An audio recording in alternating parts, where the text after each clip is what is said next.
ಕರ್ನಾಟಕದ ಇತಿಹಾಸದಲ್ಲೇ 187 ಕೋಟಿ ದಲಿತರ ಹಣವನ್ನು ಲೂಟಿ ಮಾಡಿರೋದು ಕರ್ನಾಟಕದ 75 ವರ್ಷದ ಇತಿಹಾಸದಲ್ಲಿ ಯಾವುದೇ ಸರ್ಕಾರ ಮಾಡಿರಲಿಲ್ಲ.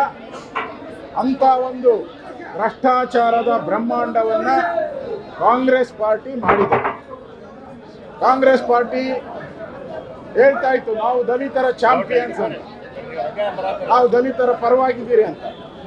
ಇವತ್ತು ದಲಿತರ ಓಟನ್ನು ತೆಗೆದುಕೊಂಡು ಅಧಿಕಾರಕ್ಕೆ ಬಂದು ದಲಿತರ ಹಣವನ್ನ ಲೂಟಿ ಮಾಡದಂತ ಯಾವುದಾದ್ರೂ ಪಕ್ಷ ಕರ್ನಾಟಕದಲ್ಲಿದ್ರೆ ಅದು ಕಾಂಗ್ರೆಸ್ ಪಾರ್ಟಿ. ನಾಚಿಕೆ ಆಗ್ಬೇಕು ಕಾಂಗ್ರೆಸ್ ಅವ್ರಿಗೆ. ನಾವು ದಲಿತರ ಚಾಂಪಿಯನ್ ಅಂತ ಹೇಳ್ತೀರಿ.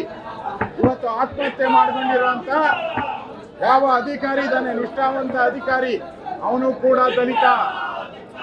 ಇವತ್ತು ಲೂಟಿ ಹೊಡೆದಿರೋ 187 ಕೋಟಿ ಅದು ಕೂಡ ದಲಿತರ ಹಣ. ಒಂದ್ ಕಡೆ ದಲಿತರು ಓಟ್ ಬೇಕು, ಇನ್ನೊಂದ್ ಕಡೆ ದಲಿತರ ನೋಟ್ ಬೇಕು, ಇನ್ನೊಂದ್ ಕಡೆ ದಲಿತರ ಸಾವು ಬೇಕು. ಇದು ಕಾಂಗ್ರೆಸ್ಸಿನ ನೀತಿ. ಇವತ್ತು ಇದನ್ನ ಪ್ರತಿಭಟಿಸಿ ನಾನು, ನಮ್ಮ ರಾಜ್ಯದ ಅಧ್ಯಕ್ಷರಾದಂಥ ವಿಜಯೇಂದ್ರ ಅವರು, ನಮ್ಮ ಉಪನಾಯಕರಾದಂಥ ವಲ್ಲಭವರು, ರೆಡ್ಡಿಯವರು, ನಮ್ಮ ಮುನ್ರಾಜು, ನಮ್ಮ ರವಿ, ಎಲ್ಲರೂ ಕೂಡ ಈ ಸರ್ಕಾರ ನೈತಿಕವಾಗಿ ಸತ್ತೋಗಿದೆ. ಈ ಸರ್ಕಾರ ಅಧಿಕಾರದಲ್ಲಿರುವಂಥ ಯೋಗ್ಯತೆಯನ್ನು ಕಳ್ಕೊಂಡಿದ್ದಾರೆ. ಮಾನವ ಮರ್ಯಾದೆ ಇದ್ದರೆ ಮುಖ್ಯಮಂತ್ರಿ ರಾಜೀನಾಮೆ ಕೊಡಬೇಕಾಯಿತು. ಇವತ್ತು ಯಾವ ಮುಖ ಇಟ್ಕೊಂಡು ವಿಧಾನಸೌಧಕ್ಕೆ ಬರ್ತಾ ಇದ್ದಾರೆ ನನಗಂತೂ ಅರ್ಥ ಆಗ್ತಾ ಇಲ್ಲ. ಇದನ್ನ ವಿಧಾನಸಭೆ ಒಳಗಡೆ ಇವತ್ತು ನಿಲುವಳಿ ಸೂಚನೆಯನ್ನು ಮನ್ನಣೆ ಮಾಡಿದಿರಿ.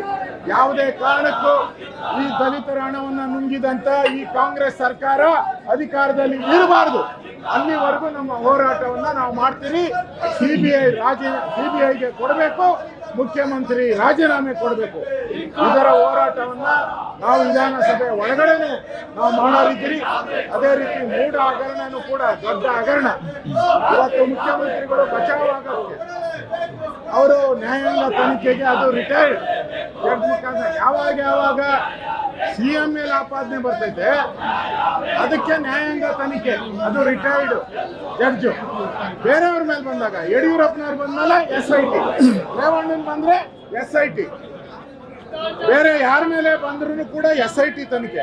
ಇವ್ರ ಮೇಲೆ ಬಂದ್ರೆ ಮಾತ್ರ ನ್ಯಾಯಾಂಗ. ಅಂದ್ರೆ ಹಿಂದೆ ಕೆಂಪಣ್ಣ ಆಯೋಗ ಮಾಡಿ ಮುಚ್ಚಾಕಿದ್ರಲ್ಲ, ಹಿಂದೆ ಮುಚ್ಚಾಕೈತೆ. ನಾವು ಯಾವುದೇ ಕಾರಣಕ್ಕೂ ಈ ಬೋಗಸ್ ತನಿಖೆಗೆ ನಾವು ಒಪ್ಪಿಗೆ ಕೊಡಲ್ಲ. ಎಲ್ಲ ಹೆಂಗೆ SIT ಅನ್ನ ಮಾಡಿದರೆ ಇದಕ್ಕೆ CBI ತನಿಖೆ ಆಗ್ಬೇಕು. ಯಾಕಂದ್ರೆ 3-4 ಸಾವಿರ ಕೋಟಿ ಹಣವನ್ನ ಲೂಟಿ ಮಾಡಿದ್ದಾರೆ. ಸಾವಿರಾರು ಸೈಟ್ಗಳನ್ನ ಲೂಟಿ ಮಾಡಿದ್ದಾರೆ. ಸುಮಾರು 86,000 ಜನ ಸೈಟ್ಗೋಸ್ಕರ ಕಾಯ್ತಾ ಇದ್ದಾರೆ. ಆ ಸೈಟ್ಗೋಸ್ಕರ ಕಾಯ್ತಾ ಇದ್ರು ಕೂಡ ಇವತ್ತು ಲೂಟಿ ಮಾಡಿದ್ದಾರೆ ಇವರು. ಈ ಲೂಟಿ ಕಾಂಗ್ರೆಸ್ ಅಧಿಕಾರದಲ್ಲಿರುವಂತ ನೈತಿಕತೆಯನ್ನ ಕಳ್ಕೊಂಡಿದೆ. ನಾವು ವಿಧಾನಸಭೆ ಒಳಗಡೆ ಈ ಒಂದು ಹಗರಣನೂ ಕೂಡ, ಮೂಢ ಹಗರಣನೂ ಕೂಡ ನಾವು ನಿಲುವಳಿ ಸೂಚನೆಯನ್ನ ತರೋರಿದ್ದೀರಿ.